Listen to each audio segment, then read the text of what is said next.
Šarbini ide tamo između dvojica, hoće li uspjeti ubaciti, uspije za Ibričića. Ibričić namješteno za Andrića, Radman, Vukušić i hoće li to neko ugurati? Ništa!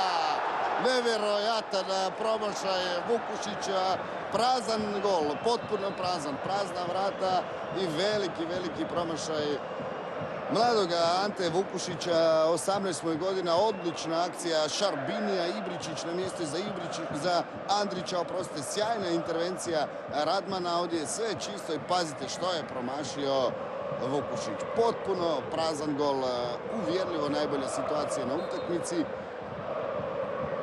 Evo kako je Radman obranio prvi udarac i onda Vukušić se tu nije odmah snašao, ali ovo je trebao biti čisti gol. Čop za Skoku i Skoko 1:0. 1:0, Josip Skoko, slavlje na Poljudu, erupcija oduševljena, držala se Rijeka do 74. minute, a Skoko, najstariji igrač na terenu, najiskusniji, zabija za vodstvo Hajduka 1:0. Evo da vidimo sada cijelu akciju. To je Čop primio, namjestio za Skoku. Je li se možda lopta i od nekoga malo odbila ili nekoga dirala pa malo prevarila Radmana ili jednostavno Radman ostao na krivoj nozi? Ne, nikoga nije dirala. Čisti gol Josipa Skoke i Hajduk vodi 1:0.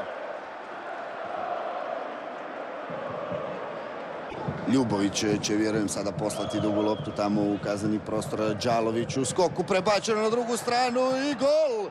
Gol Rijeka uspjeva izjednačiti na 1:1. Veliko slavlje Damira Krajlaha koji je to nekako uspio ugurati, ubaciti, slavi tamo riječka klupa. I kakav gol prima Hajduk sada u 88. minuti susreta. Đalović je skočio, prebacio nekako i vrlo loše reakcije obrane domaćih. 1:1 u 88. minuti. Evo da vidimo, Đalović nema zaleđa, tamo je Buljat i Andrić. Subašić je možda čak se može reći i malo zaplivao tamo. Evo vidite gdje je došao Subašić i nije uopće dodirnuo tu loptu. I Krajlah izjednačava na 1:1.